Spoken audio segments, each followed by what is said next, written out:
Hello YouTube, Wayne's World of Mandolin is celebrating 2 years.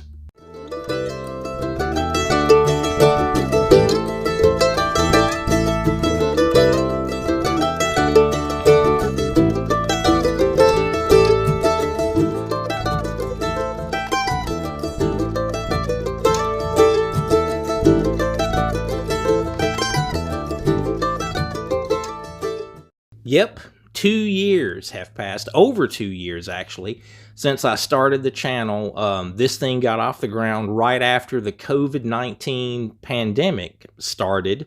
And anybody that keeps up with the channel, then you know that it's been a couple of months of no new content with Third Time Out's tour schedule and everything that we have going on here at the house. Kristen and I have a teenage son, and just family things, you know, kind of take priority over this when we are that busy. But I do intend, we've got IBMA coming up.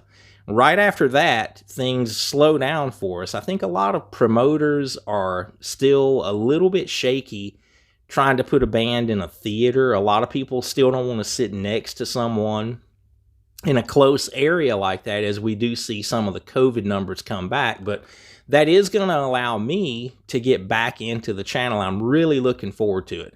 I want to thank everybody that has emailed with requests for videos. I have a massive list of ideas. And as you do something like this, I have somewhat of a routine.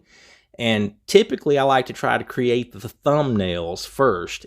There's so much work to do before I actually ever sit down here to make the video. But I've got the bigger part of a dozen thumbnails already created, and I'm super excited about a lot of the stuff that's going to be coming your way this fall and winter. As far as the past 2 years, videos that I'll mention because they kind of stick out, the most viewed video, I think it has it's over 50,000 views now, Bluegrass in All Keys. That's been the one that, I don't know why, that many more views than anything else, but it is. If you haven't ever checked it out, it's a useful topic for sure. I never thought that it would have been, you know, of all the content on the channel, that would have been the most watched video.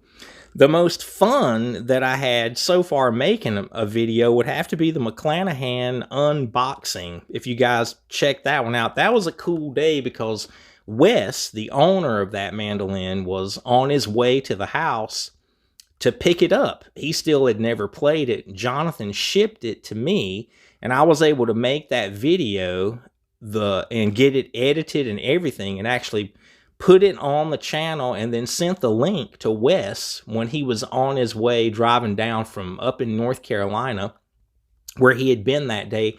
He dropped through here to pick the mandolin up and actually got to watch that video about his mandolin before he ever arrived here. So that was a lot of fun. The most disappointing thing I would have to say that's happened is the unboxing of the cheapest mandolin on Amazon. That thing was a wreck. I mean, there's a spoiler alert there, but you should check that out. It's pretty unbelievable what that turned out to be. But the video that I wish you guys would watch, this goes all the way back to this was the first video that I ever made. And you could, as bad as my editing and stuff is now, it was even worse then. But it's a video about note identification on the mandolin, and so much of the content that I have here that's more eat your vegetables kind of stuff, where we're talking about arpeggios or scales or whatever, different modes, where learning that kind of thing doesn't benefit you nearly as much if your note identification on the mandolin isn't solid. And there's a bunch of you guys, if you just be honest with yourself, you're not really there yet when it comes to knowing the fretboard. So maybe check that video out too at some point. But this is basically just an update. Like I say, I'm really looking forward to getting more content going for you guys this winter, or fall and winter, all the way through, you know, until hopefully we get a busy tour schedule again, starting back up in the spring. But stick with me. A lot of cool stuff is on the way.